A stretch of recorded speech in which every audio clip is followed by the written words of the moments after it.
I don't want to hurt anybody.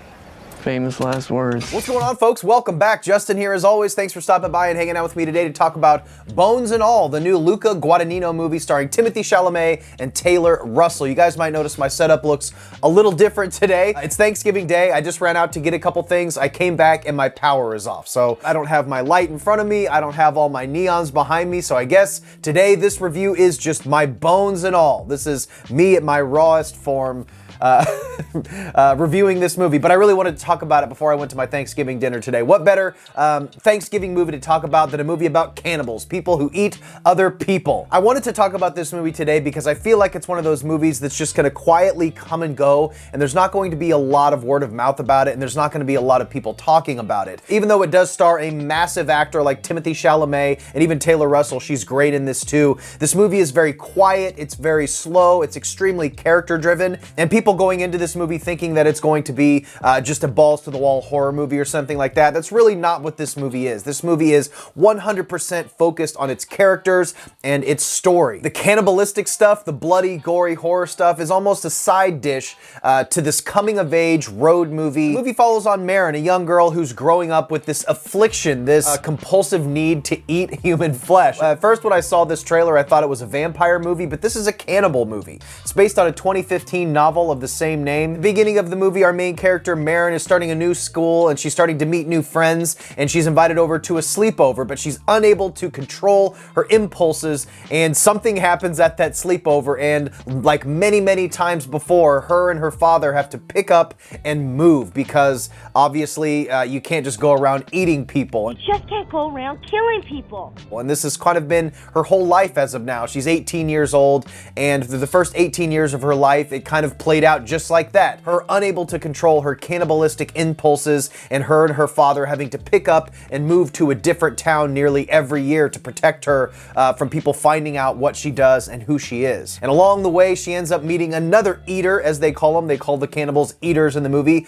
She meets up with Timothée Chalamet, and they sort of fall in love and share this cannibalistic journey with one another. It's a road movie. It's a coming of age movie. Oh, there's my lights. My lights are back. Wow, okay.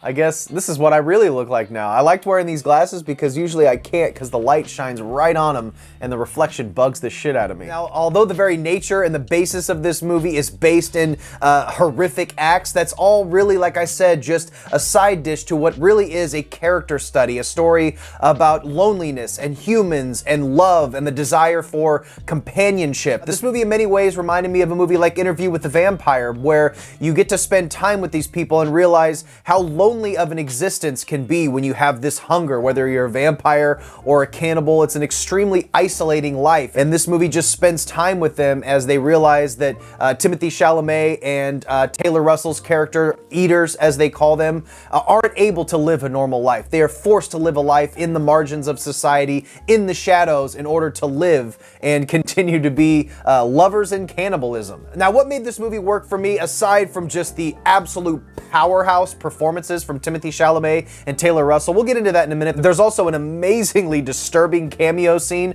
starring Chloe Sevigny. We'll get to that in a minute. But Luca Guadagnino's ability to helm the camera and to tell a story and show the vulnerability of his characters, it's something he has such a knack for. He did the same thing in Call Me By Your Name, as well as the Suspiria remake. Luca Guadagnino was the man behind the Suspiria remake, and that again was very character driven. He tends to pick characters that feel ostracized and kind of pushed to the side by society and focus on them, laser focus on them, and you see every emotion and every bit of sadness that runs through these characters, and that's the heartbeat of this film. After Marin is forced to leave town at the beginning of the movie and some other circumstances that happen, she's all alone in this big world, not knowing who she is or where she comes from, and she meets up with a couple different eaters that try to show her the way, but more importantly, she links up with Timothée Chalamet, somebody who's close to her own age, who also has this same affliction, and they are able to kind of wander the world together and share this strange life that they both have. At the same time, Marin is also trying to find find his mother. This,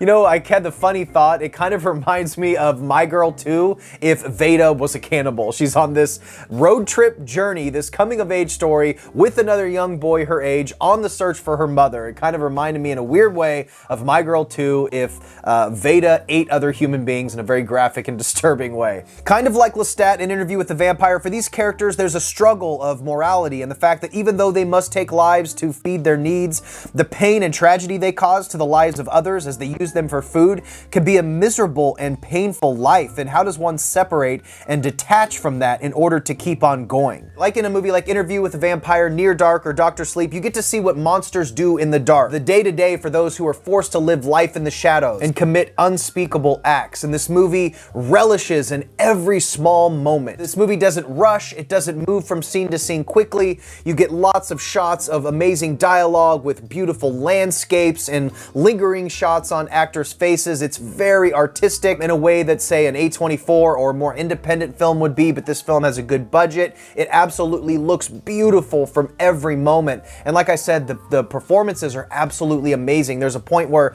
Marin meets up with this old eater. He's probably 60 years old, and he's been doing this for a long time. He keeps this long braid of hair that he's collected from every victim he's ever eaten, and it's this long, massive rope, and she sort of realizes that not everyone is like her. She has compassion for life. She loves people, and not every eater is like that. Some people are sinister, like Lestat in Interview with the Vampire. He relishes in taking lives of others, and Marin is not like that, and neither is Timothée Chalamet. They have compassion and love for humans. This is 100% a movie that I think you should go see and support in the theaters, because like I said, I think this movie is going to be one of those brilliant movies that sort of just comes and goes without a lot of fanfare. Even though it does star one of the biggest movie stars in the world, Timothée Chalamet, this isn't a beautiful love story like Twilight. It isn't a flashy movie like Interview with the Vampire. This is a character-driven, independent style movie based on characters,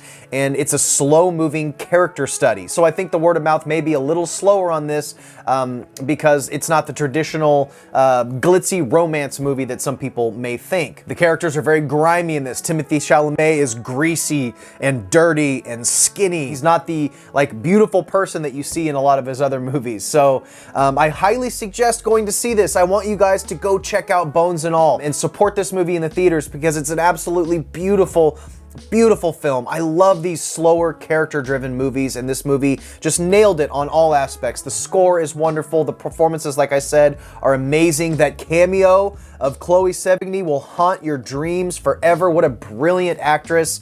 Wow. Go see Bones and All. If you have an opportunity to go to the movies and support this one, definitely do it, guys. And I think we're done here. Thank you so much for watching. Stay weird. Remember to always be yourself, and I will see you in the next one. Bye.